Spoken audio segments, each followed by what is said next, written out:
કેમ છો? મજામાં? માનસુખભાઈ મજા. શું કહું હા બોલો સાહેબ. કે મારા પ્રોગ્રામ માટે ફોન આવ્યા હતા, પણ મને થોડો નોલેજ નથી. હા હા એના માટે મેં પ્રોગ્રામ લીધા નહીં. બરાબર. બરાબર. તો મને 35,000 રૂપિયા કીધા. એ આપણે સરવાના બાજુ હાચોર. હા છે હાચોર છે. હાચોર થી ફોન આવ્યો હતો. તો મેં કીધું લેડીઝ શું હોય કે જેન્ટ્સ શું હોય? તો મને કે લેડીઝ તો મારા કને હેપી. બરાબર. મને કે તમારે એકલાનો કોમ હોય. તો મેં ભાઈ કીધું કે ભાઈ હું હજી કલાકાર હું પણ માપે કલાકાર હું.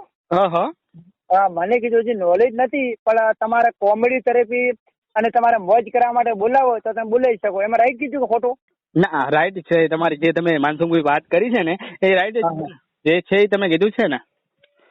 પછી કે મારા પાસે તો દેખો મારે તો નોલેજ હતું, એટલે હું વિક્રમભાઈ ને જિગ્નેશભાઈ ને બધા કલાકાર ને મળ્યો અને હું સારું પણ આગળ પગથિયું કર્યું. મારા ફોલોવર પણ સારા છે. બરાબર. બરાબર છે. હવે તમારું કેવું શું છે? ખોટી વાત કે ગલત વાત છે? ના મેં તમે જે વાત કરી ને માનસુખભાઈ, તમે તમારી વ્યવહારી રીતે વાત કરી છે કે ભાઈ મારા જોડે એક કલાકાર છું, કે મારા જોડે એક કોમેડી તરીકે અને કલાકાર તરીકેનું મારાની અંદર જે રહસ્ય છુપાયેલું છે અને એ મારી ભાષાની અંદર જે કરીને હું લોકોને મનોરંજન એક પાઠવું છું. એટલે પોતપોતાને એવું હોય છે કે જેને કલા હોય ને માનસુખભાઈ, બધાનો તમારો વિષય અલગ છે, મારો વિષય અલગ છે. એટલે આમાં બધા પોતપોતાના અલગ વિષયો હોતા હોય છે. હવે હું તો એટલું કહું કે મારા ચાહકો મિત્રોની ભગવાન સલામત રાખજી એટલી મારી દુઆ છે. અને હું તો ભાડો હમણાં અમારા ભલે રેકોર્ડિંગ થતું. મેં તો હમણાં ભૂમિકા બેને મને પપ્પા ફોન કર્યો. મને કે માનસુખભાઈ, મેં કીધું મારે સોંગ રેકોર્ડિંગ કરવું હોય તો મને કે ઠીક છે. તો આપણે ભૂમિકા બેન દરબાર કે મારી આજે સોંગ કરી એ સોંગ ચાલ્યો 20,000. બરાબર. હા તો મને સારું કહેવાય કે મારા તો બેન બરાબર છે અને મને સારો સપોર્ટ કર્યો. એના માટે દિલથી આભાર. મેં પૈસા પણ નહીં આલ્યા, મને સપોર્ટ સારો કર્યો.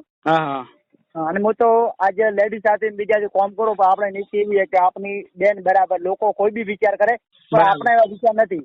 બરાબર. અને માતાજી કરે તો પિક્ચર તો બહુ ગયા, પણ હવે આપણે પિક્ચર બનાવવાનું હોય. પિક્ચર બનાવવાની વાત છે.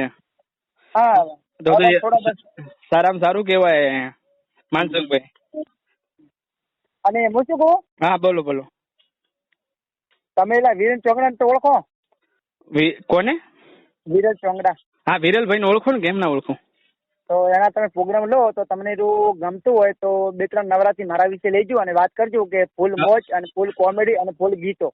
અને 100% માનસુખભાઈ, મેં હમણાં તો નવરાત્રી 1-2 જગ્યાએ લીધી છે ને તમારું હું ક્યાંક એ રીતનું ગોઠવીશ. બરાબર ને? અને એ રીતનું હું સપોર્ટ વાત કરીશ ને. તમારું આ માનસુખભાઈ બજેટ કેટલું છે? બજેટ મારા ભાઈ એવું દેખો કે હું માતાજીના કોમમાં અમુક બધા કલાકાર કહેતા 1 લાખ 2 લાખ મળે છે. આપણે માતાજીના કોમમાં એવું હોય કે અમે 2,000 રૂપિયા લે છે. 2,000 માંથી એ પૈસા અમે ગરીબને વાપરવાના. બરાબર. ગરીબ સેવા કરવાની છે. બહુ સરસ છે માનસુખભાઈ. હમણાં મારે જે આ બર્થડે વિશના જે મારે યુટ્યુબમાં ચેનલમાં 40,000 રૂપિયા એ પૈસા હું રામાપીરના મંદિરે વાપરવાના છું. ને રણોજા જવાનું પણ મારા મોત થઈ ગયું નહીં ગયો. પણ હું રણોજા જઈ અને એ પૈસા હું ગરીબની દોનમાં વાપરવાનો, કુવાસી જમાડવાનો ઘરે. અચ્છા એવું છે એમ ને. સારું કાર્યક્રમ છે. તમે જે કહેવાય કે આ રીતે તમે મહેનત કરી અને જે રૂપિયાની આવક મળે છે એ તમે ગરીબોને આપો છો, એ બહુ સારું કાર્ય છે ને. અને મારા ભાઈ હું પૈસા તો નહીં માનતો. મારો 30,000 તો પગાર હતો. હું મહારાષ્ટ્રમાં કોમ કરતો પહેલા. આ તો શું હે કે નસીબ કલક્યા એટલે સોશિયલ મીડિયામાં આવ્યો. બરાબર. એટલે કે ભાઈ માનસુખ સિંગર બરાબર વિડીયો મારે ચાલવા લાગ્યા. એના પછી હું પેલા કોમ તો કરતો જ. બરાબર. એટલે માનસુખભાઈ, જે તમારું કહેવાનું મારો મિનિમમ એટલો છે કે તમે આ સિંગલ લાઈનમાં આવ્યા ને કેટલો ટાઈમ થયો? હવે સિંગલ લાઈનમાં એવું હોય કે હું નોકરી કરતો એટલે વર્ષોથી હું ખેતરમાં પાણી પાતો ને તો હું ગીત ગાવતો. બરાબર. એટલે લોકો મને કહેતા કે આ તો પાગલ હે, આ તો એમ છે, આ તો એમ છે. મને હરો વાત કરતા. બરાબર. આ તો કે ગાંડો હોય કે એકલો વાત કરે. મેં કીધું બરાબર હે, સમય પ્રમાણે ખબર પડે. ના રાઈટ વાત છે. પેલી કહેવત છે ને કે આપણે વાવા ગમે એટલું પછી વાયા પછી ખબર પડે. વાયા પછી ખબર પડે કેવું ઉગે છે. કેવું ઉગે ખબર પડે. પછી એમ કરતા એક વિડીયો મારો ભાવને ચાલે. પછી વિક્રમભાઈ ને મળ્યો. વિક્રમભાઈ મારો વિડીયો મને બહુ પ્રેમ કર્યો. વિક્રમભાઈ વિડીયો એને આવડી નાખ્યો.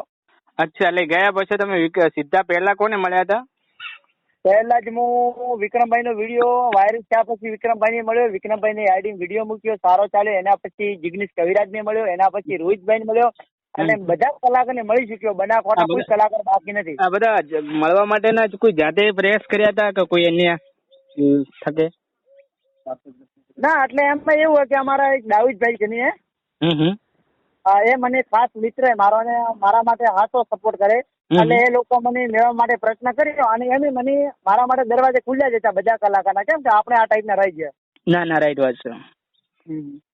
ત્યાંથી તમે જવા માટે ને આ જે તમારી કલા છે એક વિડિયાનાથી તમે ફેમસ થયેલા છો.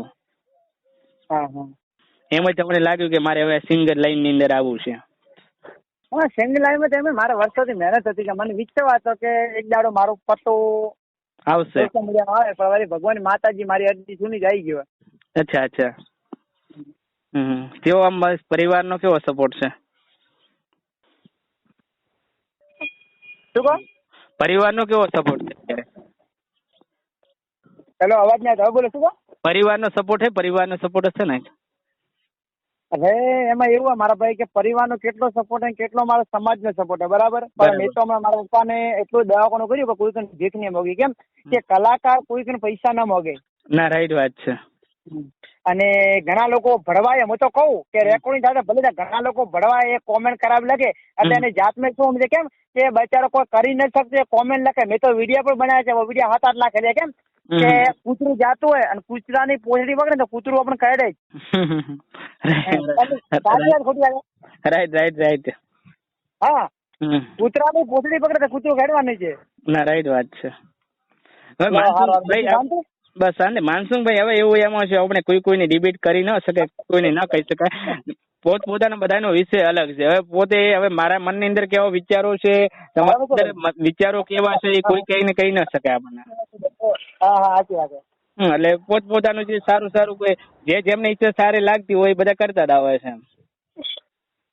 આપણે કોઈને કહી ના શકાય કે તું એમને સારું લાગ્યું તો એમને એક પણ કરી શકે. ના, તમે બધાને ઇન્ટરવ્યુ લો તમે મને ફોન કર્યો એ માટે શું હતું કે મારા ભાઈ મારે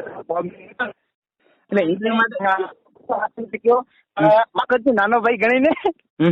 એટલે એમાં એવું હતું કે મેં ઇન્ટરવ્યુ આમ તો લેતો હતો, બરાબર. એટલે એક મારો મિત્ર છે મને કીધું કે માનસુખભાઈ સેંગલ હમણાં કદાચ તમે ઓળખતા હશો સ્ટાફ ની અંદર ને હમણાં બહુ એમના ગીતો ને બીજા સારા ચાલે. મને કે એમનું કદાચ ઇન્ટરવ્યુ કર્યું હોય તો સારું લાગે. એટલે મેં કીધું ચલો કોન્ટેક્ટ થશે તો હું હમણાં વાતચીત કરીશ. એટલે મિત્રે મને કોન્ટેક્ટ આપ્યો હતો અને મેં એ વખતે તમને રીલ આપેલી હતી. મારે એવું હોય કે મારા માટે જે છોકરીઓ હોય કે કોઈ મારા બેન બરાબર માં બરાબર અને મને જે ચાહકો લોકો સપોર્ટ ને એના માટે હું દિલથી આભાર માંગુ. હા. એટલે પછી તમે મને જવાબ આપેલો હતો એ વખતે. તમારે કઈક એ વખતે પ્રોબ્લેમ હતો મને તમે જણાવ્યો હતો. યાર શું કરો, દિવસના 3000 કોલ આવે મારા ભાઈ. આ તો હું એકલો હેડલિંગ કરું, બાકી બીજાની તાકાત નહીં કે હેડલિંગ કરે. અચ્છા એવું છે. આ બધું જાતે સંભાળો છો? કોઈ કોલ બીજા આવે જવાબ દેવો? બધી જાતે યુટ્યુબ, ફેસબુક, ઇન્સ્ટાગ્રામ બધી જાતે કરું છું. એટલે શું હોય હજુ મારી જગ્યાએ બીજો હોય ને તો પોણી પણ ના માંગે. હું તો ઠીક કે આ સોશિયલ મીડિયા માં બધું ચાલુ પણ બીજો પોણી ના માંગે. અચ્છા એવું છે યાર, બહુ સરસ કહેવાય તમે આટલું બધું જાતે સંભાળી રહ્યા છો તો.